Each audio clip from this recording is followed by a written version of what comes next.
Alrighty then. Yeah, I kind of expected that to happen. Oh, I was messing with the camera angle and, the rules. Mess with the camera angle, it's gonna go. All right, okay.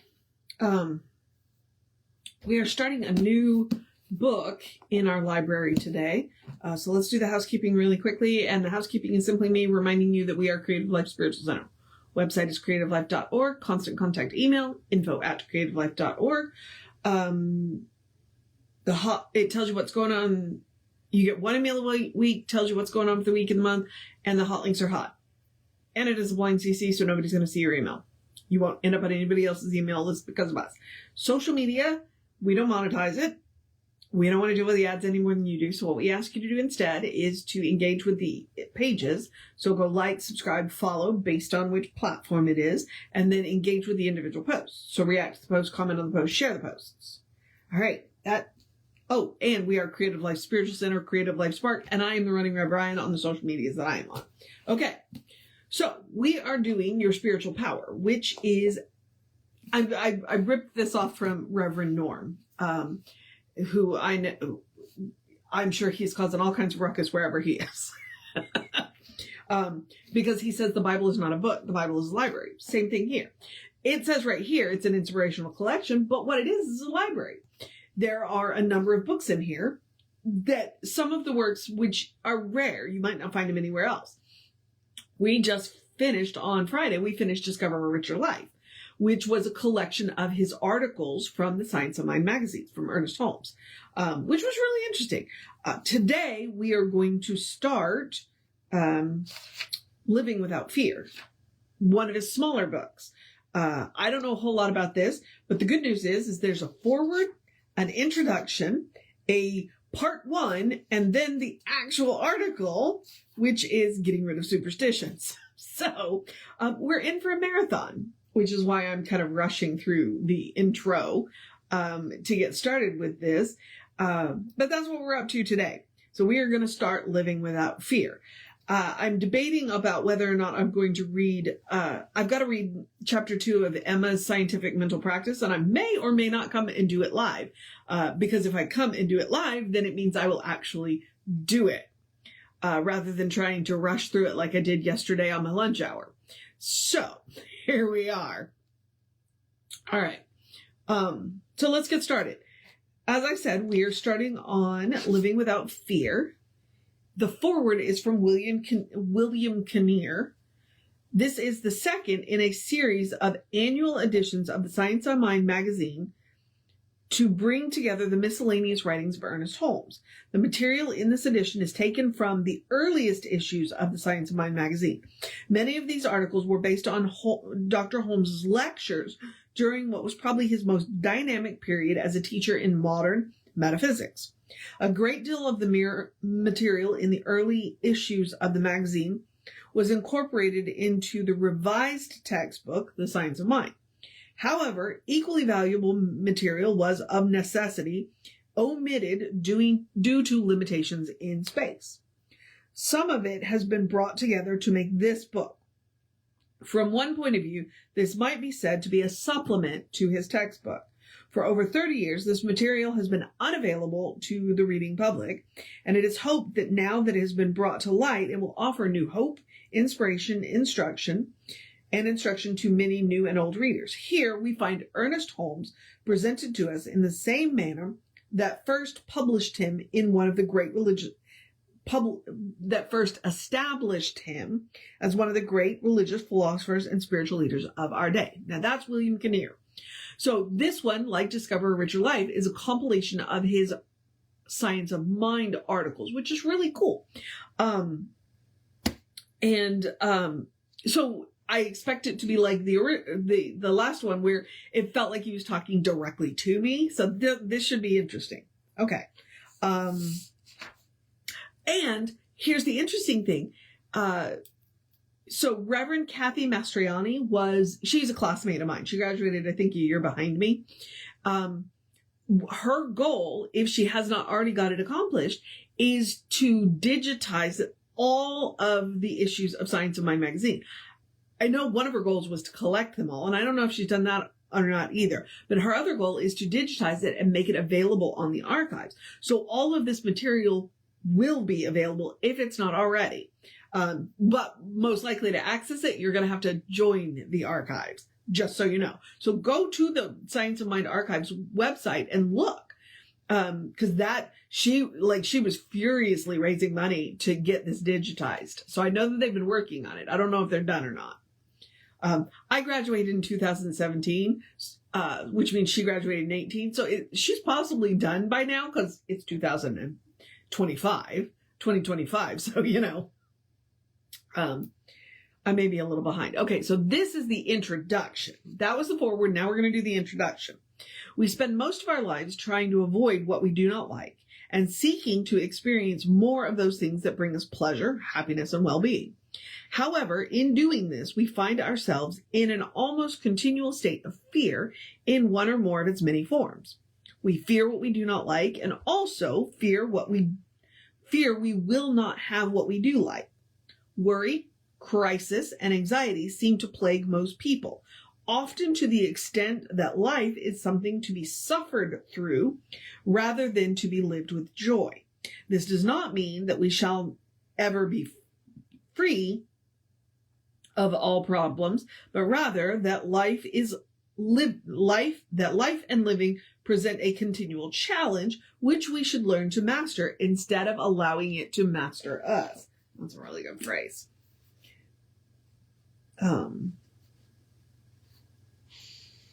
Okay. No one imposes fear upon us. Rather, we create it for ourselves in our own thoughts and emotions. What we need to realize is that we have just as much freedom to eliminate fear as we have in creating it. There is an obvious need to secure our freedom from our self-created and self-imposed fears.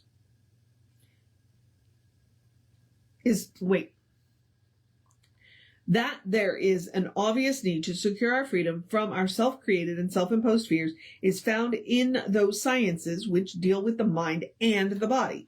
Any evidence of fear in our thought, whether it be large or small, can have subtle and far-reaching consequences. Unless properly handled, the entire process of thought can become unbalanced and misdirected. Similarly, fear seems to be able to affect the function and structure of almost every part of the body.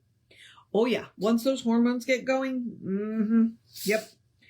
Two questions immediately arise. To what extent can we afford to let ourselves become subject to the destructive thoughts of fear, which we have established for ourselves? What can we do to free ourselves from them and replace them with other thoughts and ideas which will contribute to our welfare? To escape from fear does not involve a retreat from living, but it does mean that our reactions to experience should not be allowed to overwhelm us, but should lead to constructive action. This implies that there should be a renewing of the mind so that its reactions to life are not negative, and that a watch should be maintained on our processes of thought so that they are maintained on a positive and constructive creative level.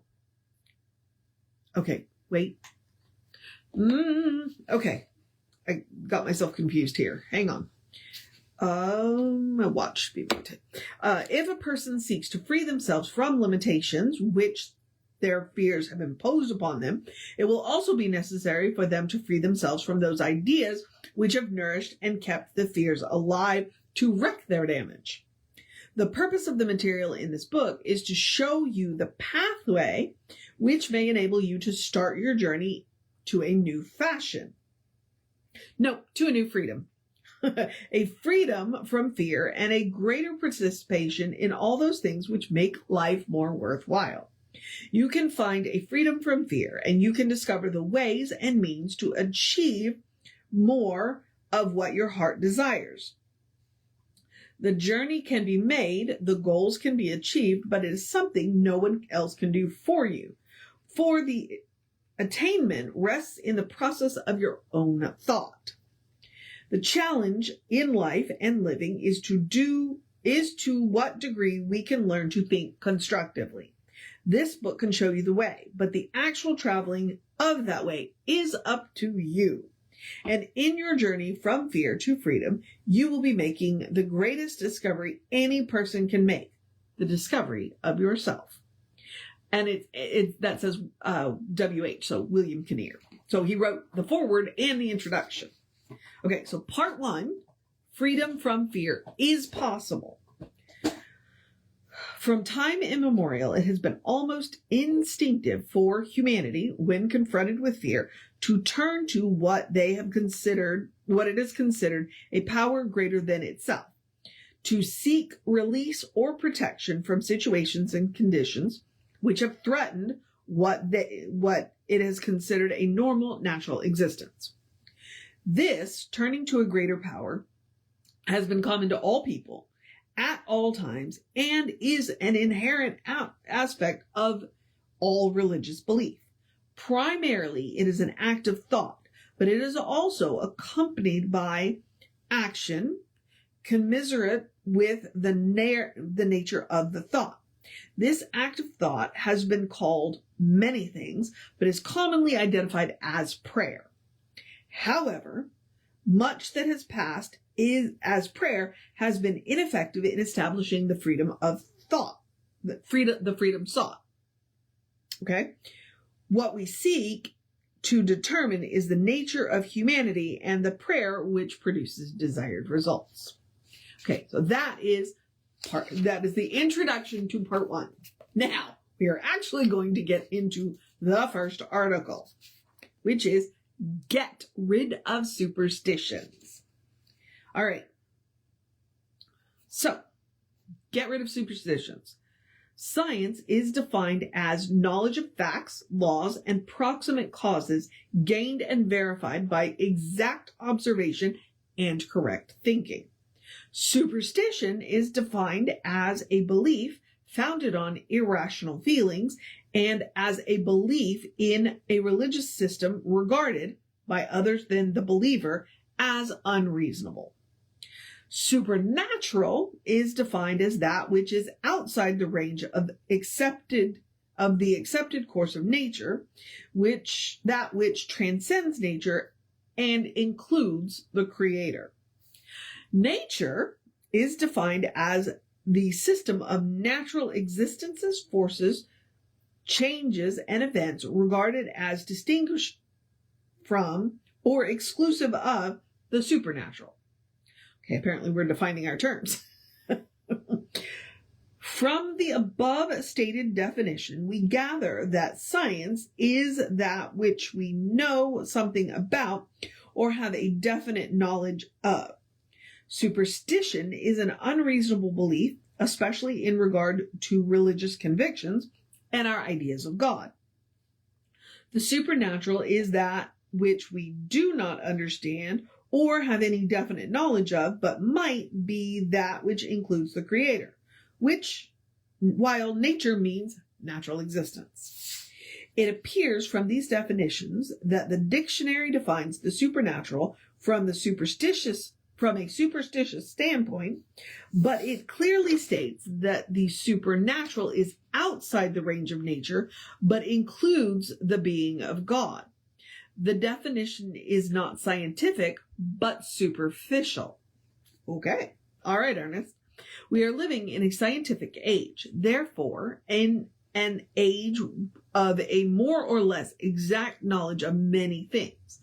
But can we say that we have an exact knowledge of ultimate causes other than that gathered from their effects? We do not see the cause of anything. All that we do see is the effect of invisible causes. We are daily confronted by a creation, the cause of which no person sees. This cause is what we mean by the supernatural, or that which transcends nature. And humanity has given to this cause the name God or Spirit. Alrighty then. Of course, we have the right to assume a cause when we see an effect, for there can be no effect without some cause from which it arises. If superstition is that which is outside the range of our accepted ideas of nature, but that which might include the Creator, then it follows that most of our ideas about the Creator must be superstitious. Or must be superstitions. Okay. All right, Ernest. I think he's going to have to convince me here. Now, is it or is it not superstitious to believe in God or spirit? Can the scientist call the religionist superstitious? Or can the religionist call the scientist superstitious? The religionist believes in a God higher and more powerful than the natural world as we now understand it. The scientist believes in a power which transcends the material world, but is part of ultimate reality. Suppose we combine the beliefs of the scientist and the religionist and see what we will have. We will have God, the intelligence above nature, which the scientist says we do not understand, and we will have nature and natural causes, which we understand only in part. It would seem as though there were room for both the scientist and the religionist. The religionist believes in God, the scientist also believes in God, and there need be no conflict between the two. But there's a very large but coming here, I think. All right, you are not helping. You are not helping. Okay, but both the religionist and the scientist may easily become superstitious. The religionist is superstitious when they believe that God works outside of nature or contrary to it. And the scientist is superstitious when they believe that there is any natural existence which is exclusive to the supernatural. Okay. Science of mind teaches that the supernatural world is the spiritual world, and at the same time, the spiritual world permeates the natural world. One is the cause, the other is the effect. Both are true, and each is necessary if there is to be any creation. Okay. All right. Creation is a fact, therefore the creator also must be a fact. By the creator, we mean the intelligent principle running through everything. How do we know that there is such an intelligent principle? You see, that's a good question. How do we know that there is an intelligent principle? The answer is simple but conclusive, because we are intelligent enough to recognize intelligence. Okay. The dictionary defines God as the one supreme being, self-existent and eternal. The infinite maker, sustainer, and ruler of the universe. It is an axiom of pure reason that there must be and is such an infinite power in the universe. God is an undivided whole, therefore omnipresent. God then is not only above, but is also in its creation. The natural is permeated by the supernatural. It causes, flows through, gives rise to conditions. God is not only above what God does, God is also in what God does. Which is why we use the words transcendent and immanent. Okay? Eminent meaning within, but transcendent meaning above. That is because there's pantheism and panentheism, and that is the difference between the two terms, immanent and transcendent. Because in pantheism, God is transcendent, and in panentheism, God is both immanent and transcendent, in and above. It gets really confusing really fast. The scientist observing the natural world is watching God at work. And as God always works through law, for this is God's nature, the scientist is studying a world of law which they more or less are able to understand. Okay, let us consider evolution and growth as the series of steps by which a single cell develops or grows into a multicellular organization, either in the development of all life or in a single life. We do not see that which does the evolving, but its results, the thing evolved. Law is the rule by which certain actions take place. Everything in the universe is governed by exact laws. Otherwise, the universe would be in chaos.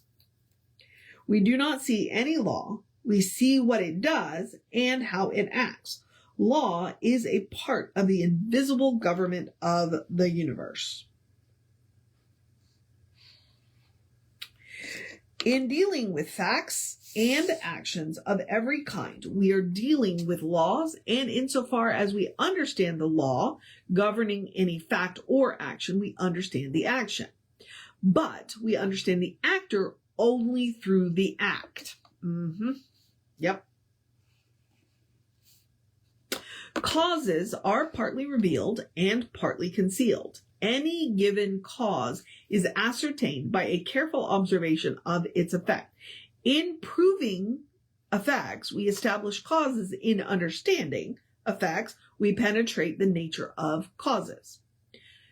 This is sounding kind of a circular argument to me, but okay. I got this. It is certain that there can be no effect without a cause. It is just as certain that there can be no cause without some effect. Science deals with effects and in this way penetrates into causes. In the effect, it is dealing with the natural world. In its idea of cause, it is dealing with the supernatural or spiritual world. Okay. All right. I'm with you, Ernest. I think. Science of mind takes into account both the cause and the effect. It affirms both, each in its place. It does not deny the one and affirm the other, but it does affirm that the one is the cause of the other. We are living in a universe of spontaneous intelligence and of absolute law. Of this we are certain, since we ourselves have spontaneous intelligence, but are, at the same time, subject to exact laws. But the question might be raised, how can spontaneous intelligence be subjected to exact laws? The answer is that it is the nature of being to be this way. The answer is both sensible and adequate. The law is necessary to the universe. It could not be run without law, but the very fact that we can recognize law proves a spontaneous element in creation. Okay. I'm going to have to think about that one. To believe in a God who transcends law is superstitious. To believe in a law which is outside of nature, the nature of intelligence, is a mistake. To accept both is the truth. To accept an infinite intelligence in the universe is the only way to account for our own lives. To understand the law of life is to enter into the nature of this intelligence. We must accept God as both life and law. Okay. Okay. All right. You are not helping. Don't buy the book. Don't buy the book. God is self-existent as life and as law. God did not make God because God did not make the law. God did not make God, hence God did not make life. God, life, and law are one, co-existent, co-eternal. God, as life, expresses itself through law. This law, being an invariable part of the universe, can be relied upon.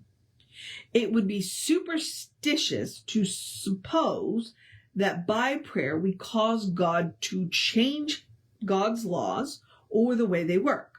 God is law and cannot contradict its own nature. But if God is intelligence as well as law, it would be a mistake to suppose that this intelligence cannot respond to our intelligence. This response would not be supernatural, but divinely natural. Okay. All right. I just want to go back and think about that one. Yeah, this is one of those chapters that I'm going to have to go away and think about. I hope you will too. When the scientist calls upon the intelligence within them to direct their thought, they are calling upon God, for the Spirit is everywhere present in its entirety. The scientist who is truly religious will always surpass the one who discounts the possibility of thinking God's thought after it. Okay.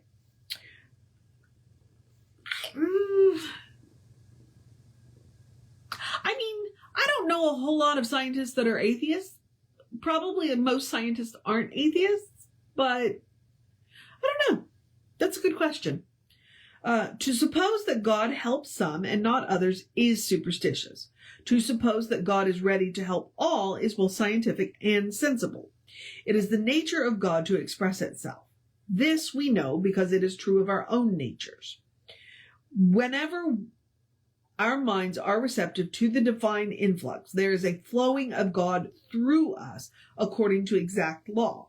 To deny this inflow is to deny our own natures and shut the door to our own possibilities. When the scientist thinks, they affirm intelligence. When they discover how things work, they affirm law. Intelligence is spontaneous. Law is automatic. Oh, no. No. Stop it. Stop it. Okay. God works through law, therefore all law is the nature of truth and reality, whether it be the law of evolution, of chemical reaction, or of gravitation, or whether it be the most subtle law we know of, the law of mental action and reaction. There is no law known that we can affirm it to be a part. There is no law known but that we can affirm it to be a part of the divine nature. We do not deny law, but that which contradicts law. Okay, we do not deny law, but we contradict that which, hang on. We do not deny law, but we deny that which contradicts law. Okay, that's what that sentence says. We affirm intelligence and law as necessary to creation, and we affirm creation as the result of intelligence and law. Abundance cannot produce limitation, nor can freedom give birth to bondage. Perfection cannot create imperfection, nor completion create incompletion. That which to us appears incomplete and imperfect is the result of an incomplete and imperfect understanding of reality. We are but children in the process of eternal evolution. We're almost done here. We're almost done. If God is already perfect, free, deathless, and complete, it would be impossible for this perfection to organize anything less than itself. We do not change the nature of reality through prayer, and it would be superstitious to suppose that we do or can. But through prayer and meditation, we enter into the nature of reality and partake of this nature. Not that God changes, but that we change our attitude towards God. Okay, there are 2 paragraphs left, but that's the thing about prayer. Prayer does not change God. Prayer does not change God's mind. What prayer does is bring us into alignment with God. The scientist does not pray that the principle of their science may be true, but that they may enter into an understanding of a principle which is already true. As they enter in, they partake. The religionist, oh yeah, that's a very short sentence, but very important sentence, because it is done unto you as you believe. That's what he just said. As they enter in, they partake. It's done unto you as you believe. The religionist should not pray for God to be God, but that they may enter into the divine nature. The nature of reality is immutable law and order, and it cannot be changed by prayer. But when we stand in the shadow of the Almighty, we shall no longer be blown by the winds of chance. There is a warm responsiveness from the Spirit to all who contact it in the right way. But this is always its way. Not our way, but the way of truth. Not our way, but the way of truth. We cannot pray to the principle of perfection to feed and clothe us, and in so doing alter its exact law of cause and effect. What we can do is avail ourselves of the law of abundance. Then we shall experience plenty while the nature of God remains unchanged. There is no special creation. All is law and all is order, and everything is divine when rightly understood. Oh, all right then. That was a long one, but it was long because we had the intro and the foreword and the introduction and, all of that. So tomorrow we will do who and what you are, and it is a whole lot shorter. I'm grateful that I got to start this book on a Sunday where I had a little extra time. So, and also that you got to watch me argue with the cat over my highlighter. So, I'm now going to encourage you to have a great day, a wondrous day, a fantastic day, a magical day, an enchanted day, a wonderful day, an awesome day, an amazing day. A go be with your community day, a do something just for yourself day, a read something amazing day, a listen to some really good music day, cuddle your fur babies day, a get some rest day, a let's get prepared for this coming week day, a good day, and if that is too much pressure, because occasionally it is, I understand. Simply have a day. Simply have a day. I don't know what word just came out of my mouth, but one day. You are enough just as you are. You are a beloved expression of the divine. Your spirit in motion, God in action, a beautiful masterpiece and a work in progress at the same time, at your own pace. Did I say that you were a brilliant light and a divine spark? If not, there we are. And as Reverend Jesse likes to call us, you are a godly. Explore the truth of your being. Get to know who the divine knows you to be, because the divine knows you to be good. And from there, anything is possible. All right. So, Reverend David should be on around 5 p.m. with you. I will be back with you around 9-ish tomorrow morning, but it is Sunday, so we will have an amazing service for you, because it's been a series on gratitude, and it's been based on Emma Curtis Hopkins, so that's been really fun. So we'll have that for you. If you're watching this now, we'll see you at 11. Oh, and if that's not good, I never turned my exercise thing off. Well, yay. So we'll see you at 11. If you're watching this any other time, roll up a video, or if you're watching this on YouTube, head over to the Creative Life Spiritual Center website or YouTube and see what Jesse was talking about, because I can promise you it'll be amazing. All right. So take care of yourself. Know that you are loved, and I will see you next time.